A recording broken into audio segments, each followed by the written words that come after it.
जिले की हर खबर सबसे पहले आप तक पहुंचाने का वादा, बस यही है एक इरादा। आज ही लगाए अपना पद्मेश डिजिटल सेटअप बॉक्स।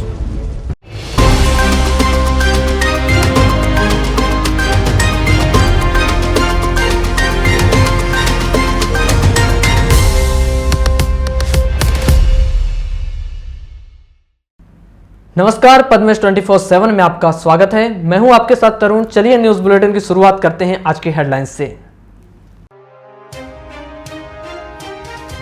बेलगाम ट्रक ने मोटरसाइकिल सवार 3 लोगों को कुचला, तीनों की मौके पर हुई मौत। धापेवाड़ा और कुमारी के बीच की घटना। जिले के भीतर कोरोना महामारी की त्रासदी में नहीं थम रहा मौत का ग्राफ। 15 मई को हुए 1500 के अंतिम संस्कार। कोरोना की दूसरी लहर कमजोर पड़ने के बाद सरकार को याद आए आयुष्मान कार्डधारी, निजी अस्पतालों में सुविधा का किया ऐलान। इतवारी बाजार में 30 साल से संचालित सब्जी दुकानों पर प्रशासन ने चलाया बुलडोजर, दिखाई सख्ती, किया बेरोजगार। वाराणसी के तुमाड़ी में दिखी विचलित तस्वीर, अंतिम संस्कार के लिए रात भर शमशानों में अपने का इंतजार करता रहा 100। कोविशील्ड वैक्सीन के दूसरे डोज लगाए जाने के लिए आए नए आदेश। पहले डोज के 12 से 16 हफ्ते बाद लगेगा दूसरा डोज। मध्य प्रदेश शासन के आदेश के अनुसार कोरोना संक्रमण की दूसरी लहर की त्रासदी के 1 महीने बीत जाने के बाद भी आयुष्मान कार्डधारी हितग्राहियों के लिए निजी अस्पतालों में 20% बेड आरक्षित कर निःशुल्क इलाज करने के आदेश दिए गए हैं, जिसके लिए जिला प्रशासन द्वारा बकायदा अपने जिम्मेदार अधिकारियों की टीम बनाकर उन्हें जिम्मेदारी सौंप दी गई है। इस आदेश के बाद गरीब हितग्राहियों का जिले में संचालित 8 निजी अस्पतालों में मुफ्त इलाज होगा। निश्चित ही यह आदेश कहीं ना कहीं मध्य प्रदेश शासन का स्वयं की पीठ थपथपाने जैसा दिखाई दे रहा है।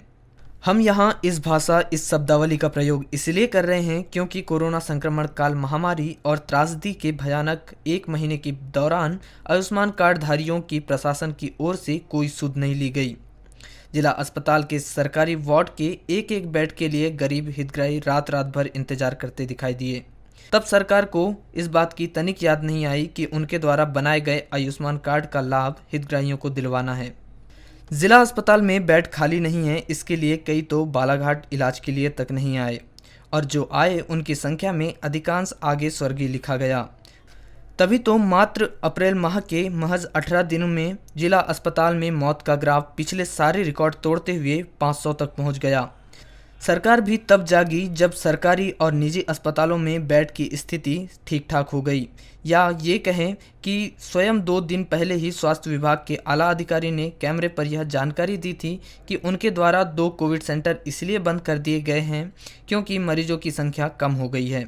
कुछ इसी तरह के हालात शहर के प्राइवेट कोविड अस्पतालों के हो गए हैं, जहां मरीजों की संख्या आधी से अधिक हो गई है। तो डॉक्टरों की चिंता सताने लगी कि इतना पैसा लगाकर निजी अस्पताल खड़ा किया, आपदा के इस दौर को अवसर में बदलने का मौका मिला, लेकिन जैसे ही अस्पताल बनकर तैयार हुआ मरीजों की संख्या कम हो गई। सरकारी आंकड़े भी यह बताते हैं कि अब पॉजिटिविटी रेट कम हो चुके हैं। कोरोना की दूसरी लहर का प्रकोप फिलहाल थोड़ा शांत हो गया है। तो फिर क्या था, सरकार ने अपना फॉर्मूला 44 अपनाया और याद कर लिया गरीबों को जिनसे अगले चुनाव में बम्पर वोट लेना है। यह बोलकर कि कोविड का इलाज हमने फ्री में करवाया और निजी अस्पतालों में आयुष्मान कार्डधारियों के लिए 20% सीट आरक्षित कर दी। लेकिन अब तो गरीब यह बोल रहा कि सरकार आपको आते आते बहुत देर हो गई। महामारी त्रासदी का 1 महीना का भयावह और भयंकर दौर गुजर गया। अब अस्पतालों से लेकर शमशान घाट तक वेटिंग और सिर्फ वेटिंग शब्द सुनाई दे रहे थे। क्या उस समय सरकार सोई हुई थी और गरीब बेड के लिए दर दर भटक रहा था? जिसे बेड मिली वह सुरक्षित, जिसे बेड नहीं मिली उसे शमशान में भी वेटिंग और सिर्फ वेटिंग शब्द सुनना पड़ा। अब देखना यह है कि देर आए दुरुस्त आए या फिर लेट हो गए, क्योंकि सरकारी अस्पतालों में बेड खाली हैं तो प्राइवेट में क्यों जाएं? या फिर केवल सरकार और उनके बीच के नुमाइंदों एक बार फिर गरीबों के नाम से निजी अस्पतालों में भर्ती करवाकर रेवड़ी बटोरने का काम तो नहीं कटंगी थाना क्षेत्र में आने वाले ग्राम सिरपुर में एक युवक ने जहां एक नाबालिग लड़की का अपहरण कर उसे कमरे में बुलाया, वहीं दूसरे युवक ने इस लड़की को कमरे में बंद कर उसे नशीली दवा खिलाकर उसके साथ दुराचार किया। 14 मई की दोपहर 1:30 बजे यह घटना उस समय घटित हुई जब लड़की अपने गांव में ही मनिहारी दुकान जा रही थी। अपहरण और दुराचार के इस मामले में कटंगी पुलिस ने निखिलेश हिरकने और छोटू हिरकने के विरुद्ध अपराध दर्ज कर विवेचना शुरू की है। घटना के बाद दोनों युवक फरार बताए जा रहे हैं। केंद्रीय स्वास्थ्य और परिवार कल्याण मंत्रालय ने कोविशील्ड वैक्सीन के दोनों खुराकों के बीच अंतराल की अवधि 6 से 8 सप्ताह को बढ़ाकर 12 से 16 सप्ताह करने की स्वीकृति दी है। कोविशील्ड वैक्सीन के दोनों डोज के बीच के अंतर की अवधि बढ़ाने की सिफारिश नेशनल टेक्निकल एडवाइजरी ग्रुप के द्वारा दी गई है। कोवैक्सीन टीके के दोनों खुराकों के बीच का अंतराल पूर्वानुसार 28 से 42 दिन ही रहेगा। कोवैक्सीन की अवधि में कोई भी परिवर्तन नहीं किया गया है। कोविशील्ड वैक्सीन के लिए अब ऑनलाइन या ऑन-साइट अपॉइंटमेंट पहली वैक्सीन लगाने की तारीख से न्यूनतम 84 दिन की अवधि के बाद ही स्वीकार किए जाएंगे। आज दिनांक तक जिन लाभार्थियों द्वारा पहले रजिस्ट्रेशन किया गया है उनके रजिस्ट्रेशन रद्द नहीं किए जाएंगे। आईसीई के माध्यम से उनको सलाह दी जा सकती है कि वे अपने रजिस्ट्रेशन को पुनः निर्धारित करें। यदि वे अपनी स्वेच्छा से वैक्सीन की दूसरी खुराक लेना चाहते हैं तो ऐसे लाभार्थी कोविशील्ड वैक्सीन का दूसरा डोज लगवा सकते हैं।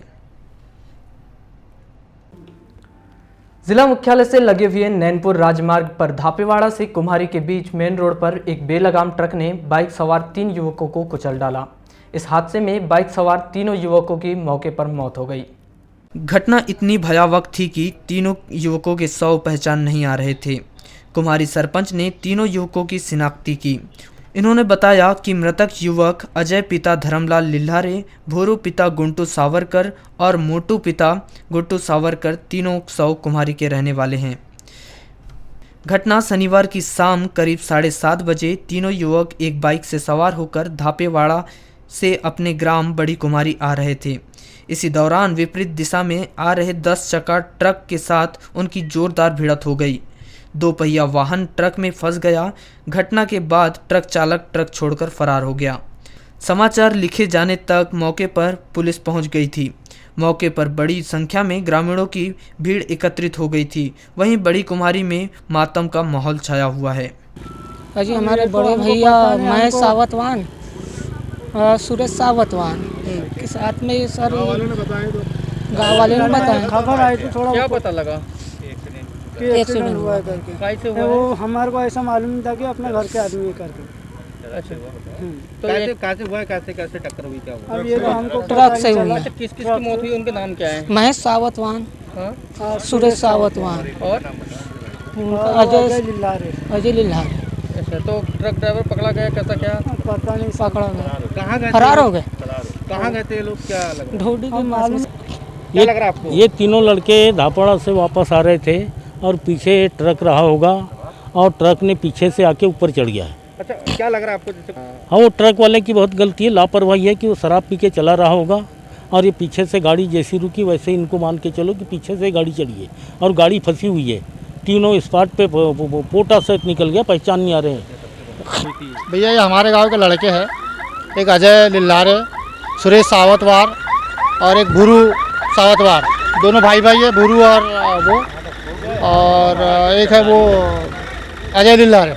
तीनों घर के पड़ोसी है। ये धापेवाड़ा गए थे, वापस आ रहे थे बाइक से तीनों के तीनों, और पीछे से ट्रक आ रहा था, बिल्कुल पीछे से 10 सेकंड उनको ठोक दिया सर, और वो तीनों स्पॉट में पीस गए चटनी जैसे, तो वो मृत हो गए, स्पॉट पर मृत हो गए। और गाड़ी तो ट्रक में अभी भी फंसी है, अभी भी नहीं निकली। कौन सी गाड़ी है? गाड़ी तो बाइक तो पहचान ही नहीं आ रही कौन सी है, अंदर में सर वो फंसी है चक्के में, ट्रक चले गया, वहाँ पे थाना लेके गए अभी, और वो बॉडी भी ये थाना कोतवाली के कुमारी गांव की घटना है। यहाँ पर एक ट्रक द्वारा एक्सीडेंट किया गया है जिसमें 3 लोगों की मौके पर मृत्यु हो गई है। इसमें मर्ग कायम कर अग्रिम कार्रवाई की जा रही है। कैसे एक्सीडेंट हुआ कुछ पता चला? अभी प्रथम दृष्टिया तो ऐसा समझ में आ रहा है कि ट्रक तेज गति से ट्रक चलाते हुए आया और 3 लोगों को मोटरसाइकिल से चपेट में ले लिया आपने। कहाँ के ये लोग हैं और ट्रक क्या बोलते, क्या ड्राइवर पकड़ा गया या कैसा क्या? ड्राइवर मौके से फरार हो गया है और उसकी तलाश की जा रही है ड्राइवर। 15 मई को भी कोरोना महामारी त्रासदी की वजह से जिला मुख्यालय सहित वारासिवनी लांजी तहसील के क्षेत्रों में मौत का सिलसिला चलता रहा। इस दौरान इन तीनों तहसील में कुल 1500 के अंतिम संस्कार किए गए। जिला मुख्यालय स्थित जागपुर घाट शमशान में 15 मई को सुबह से ही कोविड गाइडलाइंस के तहत अंतिम संस्कार का दौर शुरू हो गया, जो देर शाम तक चलता रहा। इस दौरान कुल 800 के अंतिम संस्कार किए गए। इसी तरह वारासिवनी सिविल अस्पताल में 2 और बीते कई दिनों की तरह ही रामपायली और झालीवाड़ा दोनों ही गांव में 100 का अंतिम संस्कार किया गया। वहीं दूसरी ओर बीते दिनों की तरह ही लांजी तहसील में 300 के अंतिम संस्कार किए गए। माध्यमिक शिक्षा मंडल ने कोरोना संक्रमण को देखते हुए कक्षा 10वीं की वार्षिक परीक्षा को निरस्त कर दिया है, जिसके आदेश जारी कर दिए गए हैं। वहीं कक्षा 12वीं बोर्ड की परीक्षाओं का आयोजन कोरोना की स्थिति को सुधारने पर आयोजित किया जाएगा। छात्रों को आंतरिक मूल्यांकन, प्री बोर्ड और यूनिट टेस्ट के आधार पर परीक्षा परिणाम घोषित किए जाने के आदेश दिए गए हैं। वहीं कक्षा 10वीं के स्वाध्यायी छात्रों को न्यूनतम अंक देकर पास किए जाने के निर्देश दिए गए हैं। माध्यमिक शिक्षा मंडल के द्वारा जारी किए गए निर्देशों को लेकर शिक्षा विभाग के वरिष्ठ अधिकारियों के द्वारा इस विषय को लेकर प्रशासन को किसी भी प्रकार के दिशा निर्देश अभी नहीं दिए गए हैं। इस संदर्भ में दूरभाष पर चर्चा के दौरान जिला शिक्षा अधिकारी PR मेश्राम ने बताया कि माध्यमिक शिक्षा मंडल के द्वारा जो आदेश जारी किए गए हैं, उस आदेश को लेकर मंडल से मार्गदर्शन लेने के बाद ही कक्षा 10वीं के छात्रों के रिजल्ट तैयार किए जाने को लेकर संबंधित प्राचार्य को दिशा निर्देश दिए जा सकते हैं। कोविड सेंटर लालबर्रा में गत 13 मई को महाकाल सेना द्वारा दान किए गए 1000 मिथाइल प्रेडसोनोल इंजेक्शन के संबंध में केमिस्ट एवं ड्रगिस्ट एसोसिएशन बालाघाट द्वारा इंजेक्शन की कालाबाजारी की आशंका को देखते हुए की गई शिकायत पर ड्रग्स इंस्पेक्टर शरद जैन के द्वारा जांच शुरू कर दी गई है। 15 मई को कोविड सेंटर लालबर्रा पहुंचकर दान की गई मिथाइल प्रेडनोसोलोन इंजेक्शन के सैंपल लिए गए। ड्रग इंस्पेक्टर शरद जैन, सहायक ड्रग इंस्पेक्टर मुबारक मंसूरी के द्वारा खंड चिकित्सा अधिकारी डॉक्टर ऋत्विक पटेल की मौजूदगी में कोविड सेंटर में रखी दवाओं का निरीक्षण किया गया और जांच के लिए इंजेक्शन के सैंपल लिए गए, जिसके पश्चात जांच की टीम सामुदायिक स्वास्थ्य केंद्र पहुंची, जहां महाकाल सेना के पदाधिकारियों को बुलवाकर इंजेक्शन के संबंध में पूछताछ की गई, जिसमें महाकाल सेना लालबर्रा अध्यक्ष अश्विनी ब्रह्मे ने बताया कि उन्हें महाकाल सेना प्रदेश अध्यक्ष संयोग सिंह कोचर के माध्यम से दवाई उपलब्ध करवाई गई थी। भीमा सर ने मुझे फ़ोन किया था कि आपकी 2 दिन पहले कि आपका बिल चाहिए, जो हमने 2 दिन पहले कोविड सेंटर में बोटलिन एट्टी के इंजेक्शन दान किए थे, उस इंजेक्शन के पर्पज़ से सर ने मुझे फ़ोन किया था कि बिल चाहिए आपका। सर ने 2 दिन पहले हमने बिल जमा करा और उसके बाद आज सर का फ़ोन आया तो ड्रग इंस्पेक्टर आए हुए थे। उन्होंने हमारे दवा पूछे कि आपने दवाई कहाँ से लाए। हमने उन्हें बताया कि हमने मध्य प्रदेश महाकाल सेना अध्यक्ष संयोग सिंह कोचर के द्वारा हमें वो दवाई मिली और उस दवाई को हमने लालबर्रा कोविड सेंटर में आके दान कर दी। अब ड्रग सर का कहना है कि उस दवाई में जो भी इन्फॉर्मेशन चाहिए तो वो इन्फॉर्मेशन हमने सर को दी है और अब आगे अब सर की जो इच्छा हो। पद्मेश न्यूज से चर्चा में ड्रग इंस्पेक्टर शरद जैन ने बताया कि कोविड सेंटर लालबर्रा में मिथाइल प्रेडनोसोलोन इंजेक्शन दान की गई है, जिससे नकली होने की आशंका को लेकर शिकायत की गई है। चूँकि मार्केट में इस इंजेक्शन की सप्लाई कम है और अचानक 1000 इंजेक्शन दान किया जाना आशंका पैदा करता है कि यह इंजेक्शन कहीं गलत तरीके से तो नहीं आई है, जिसको देखते हुए उनके द्वारा सैंपलिंग लेकर जांच के लिए ऊपर भेजा जाएगा। एक शिकायत एसोसिएशन के माध्यम से आई थी कि यहाँ पर मिथाइल प्रेडनिसोलोन इंजेक्शन दिया गया है और उसकी नकली होने की आशंका व्यक्त उनके द्वारा की गई थी। चूँकि मार्केट में इसकी सप्लाई कम है और अचानक से ब्रह्मे जी के द्वारा 1000 इंजेक्शन दिया जाना एक आशंका पैदा करता है कि कहीं ये इंजेक्शन किसी गलत तरीके से या नकली माध्यम से तो नहीं आ रही है, इसलिए इनकी सैंपल करके जांच के लिए भेजा जा रहा है। बिल वेरीफाई कराया जाएगा, ऐसा BMO साहब के द्वारा बताया गया है कि इनके द्वारा जो इंजेक्शन है वो जबलपुर से लाया गया है, तो वहाँ के ड्रग इंस्पेक्टर को भी इसको वेरिफिकेशन के लिए लिखा जाएगा। कोरोना त्रासदी के विषय में अब लोग कहने लगे हैं कि यह जो ना दिखाए वह कम है। कुछ ऐसा ही वाकया वारासिवनी तहसील मुख्यालय में 5 किलोमीटर दूर तुमाड़ी गांव में हुआ, जहां 100 को अपने अंतिम संस्कार के लिए घाट पर अकेले पूरी रात इंतजार करना पड़ा। जब सुबह हुई तो इस बात की जानकारी मृतक के परिजनों ने परिवार वालों और ग्रामीणों को दी, लेकिन कोविड त्रासदी का डर या यूं कहें कि उसकी विभीषिका को देख चुके लोग अंतिम संस्कार में शामिल होने से इनकार कर दिए। इस बात को देखते हुए मृतक के बेटे बेटी दोनों मिलकर अंतिम संस्कार की प्रक्रिया के लिए घाट पहुंचे और बड़ी मशक्कत के बाद अपने पिता को मुखाग्नि दी। दरअसल तुमाड़ी निवासी उम्र 65 वर्ष व्यक्ति जो कोरोना पॉजिटिव हो गया था, घर पर ही रहकर उपचार ले रहा था, जिसकी तबीयत खराब होने से वारासिवनी अस्पताल की एम्बुलेंस के द्वारा उसे सिविल अस्पताल लाया गया था, जहां डॉक्टरों के द्वारा उपचार किया गया, परंतु उपचार के दौरान गुरुवार की रात करीब 1 बजे उसकी मौत हो गई।